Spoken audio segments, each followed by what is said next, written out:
Boa tarde, meu nome é Pedro Ivo, sou professor de Economia da UERJ. Vou falar hoje sobre o último conceito que eu gostaria de trabalhar de economia com vocês, que são os alunos de engenharia, que se chama escolha sob incerteza.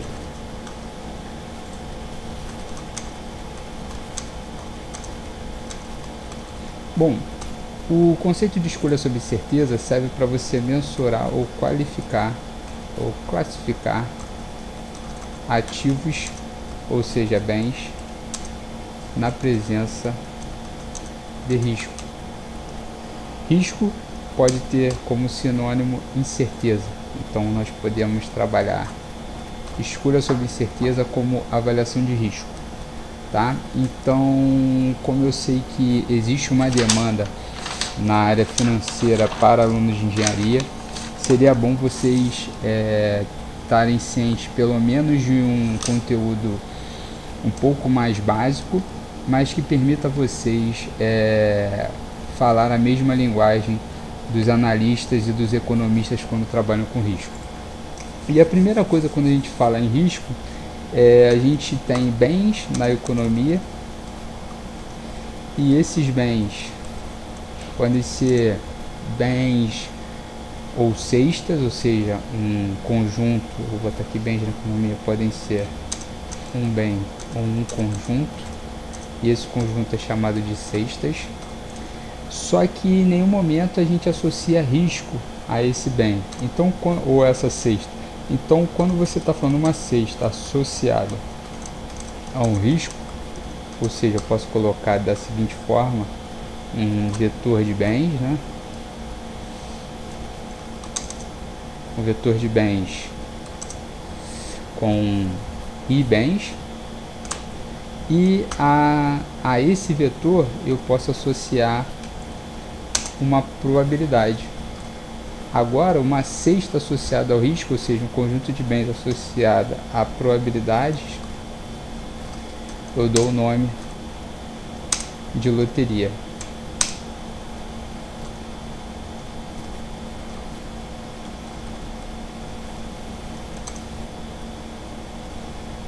Só ajeitar isso aqui. Então, o que é uma loteria? Uma loteria nada mais é do que um bem associado a uma probabilidade. Esse nome agora vai ser chamado de loteria. Então, um exemplo: guarda-chuva. Um guarda-chuva, todo mundo já deve ter saído do metrô em dia chuvoso, e aí percebeu, isso em São Paulo é muito comum, percebeu que existe uma gama, um conjunto de vendedores ofertando a chamada sombrinha ou guarda-chuva. E aí, obviamente, quando está chovendo, o preço é maior. Isso mostra que a utilidade associada ao guarda-chuva, ela se modifica conforme o estado da natureza ou conforme uma medida de probabilidade. Então vamos lá. O guarda-chuva ele pode custar R$10 ou te trazer uma utilidade. Vou botar aqui: utilidade do guarda-chuva quando está com sol. Então, vou colocar uma equação: utilidade do guarda-chuva com sol é 20. Já a utilidade do mesmo guarda-chuva quando está chovendo é 10. Opa, tô viajando, né? É 40, ou seja, o dobro. Na realidade, aqui no Rio de Janeiro faz sentido você colocar guarda-chuva com sol como utilidade 20, né? Porque você pode se proteger do sol utilizando ele. Mas, na grande maioria dos casos, você tem uma desutilidade carregando o guarda-chuva. Vou botar 20. E digamos que você tem agora uma probabilidade associada a esse guarda-chuva, a probabilidade de chover, então vou botar aqui, probabilidade de sol é de 50%, enquanto que a probabilidade de chuva também, obviamente, é de 50%, que no nosso estado da natureza aqui ou está chovendo ou tem sol. A gente não colocou a questão de estar nublado, que provavelmente aí sim a utilidade de carregar um guarda-chuva é bastante, deve ser negativa. E aí percebam que o indivíduo, quando escolhe o guarda-chuva sem saber qual é o tempo, ou seja, ele acorda, não olha para o dia, sai de casa e escolhe o guarda-chuva, ele se depara com uma utilidade que não está bem definida. Então ele tem que trabalhar com um conceito estatístico, né, de utilidade esperada. A utilidade esperada de se trazer de andar com guarda-chuva vai ser igual a 50% vezes a utilidade do guarda-chuva com sol vezes a utilidade do guarda-chuva vezes 50%, quer dizer, mais 50% vezes a utilidade do guarda-chuva com chuva, ou seja, vai dar meio vezes 20, que vai dar 10, mais meio vezes 40, que vai dar 20, ou seja, a utilidade esperada do guarda-chuva é 30. Então, quando você escolhe o guarda-chuva, sem saber de antemão se está chovendo ou não, você tem um bem que tem como utilidade esperada 30. E não necessariamente essa escolha vai ser a melhor frente de outros tipos de bens que não têm uma probabilidade associada, ou seja, bens que não são uma loteria, são bens que têm apenas um estado da natureza. Então, se você pode escolher entre levar um guarda-chuva ou um fone de ouvido, por algum motivo aparente você não consegue utilizar os dois, você deve ter algum problema cognitivo, mas você só pode escolher ou um fone de ouvido ou um guarda-chuva. Então, dentro desse exemplo, se eu colocar um fone de ouvido, ele sempre vai te dar a mesma utilidade. Dentro desse exemplo, um fone de ouvido sempre te dá uma utilidade de, vamos supor, 25. Então, ou seja, passar um dia ouvindo uma música te dá uma utilidade de 25, levar o guarda-chuva em dias de sol te dá uma utilidade de 20, levar o guarda-chuva em dia de chuva te dá uma utilidade de 40. E aí, quem que você escolhe? Guarda-chuva ou o fone de ouvido? Percebam que quando você tem um ativo que ele não tem uma loteria associada, a sua utilidade sempre vai ser igual à sua utilidade esperada. Que você não precisa fazer média nenhuma, né? Então a utilidade esperada do fone é igual a 25, e essa utilidade é menor do que a utilidade esperada do guarda-chuva, que no caso é igual a 30.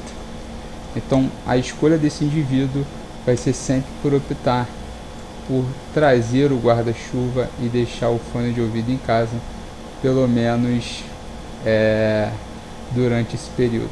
Então deixa eu botar uma cor aqui. Então ele vai escolher levar o guarda-chuva, tá? Então, na grande maioria dos casos, nós não temos bens, nós temos loterias, e essas loterias podem ser uma combinação de bens e suas respectivas medidas de probabilidade. E quando você for fazer essa análise, você sempre faz a análise com base na utilidade esperada, tá ok? Essa utilidade esperada, ela pode traduzir 3 tipos de agentes. Então existem na economia 3 agentes possíveis. E aí eu vou definir esse agente.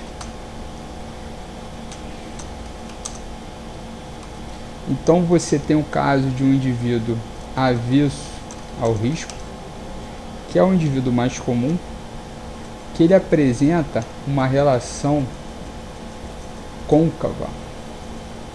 Uma relação côncava onde a sua utilidade para um determinado bem ela é sempre côncava. Então vou botar aqui um comportamento côncavo. Quem não sabe o que é côncavo, é aquela curva cuja concavidade ela está voltada para baixo, ou um log, uma raiz. Então esse é um tipo de utilidade côncava. Já o indivíduo neutro ao risco, que é o segundo tipo,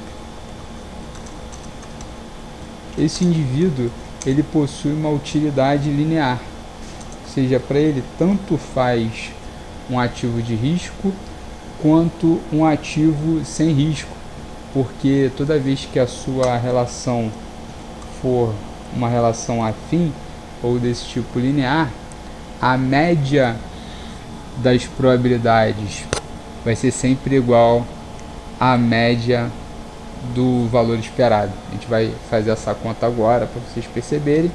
E o terceiro tipo é um indivíduo amante ao risco.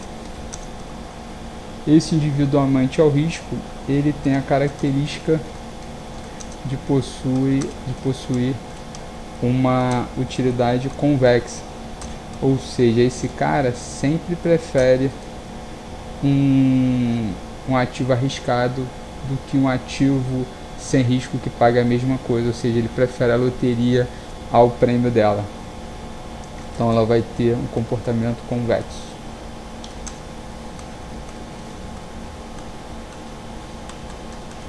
Deixa eu só trocar aqui. Ele vai ter um comportamento. Esse amante ao risco, ele vai ter um comportamento convexo.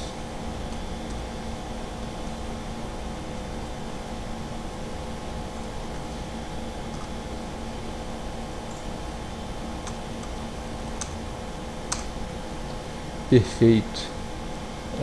E aí eu vou desenhar os três casos aqui dentro de apenas um gráfico.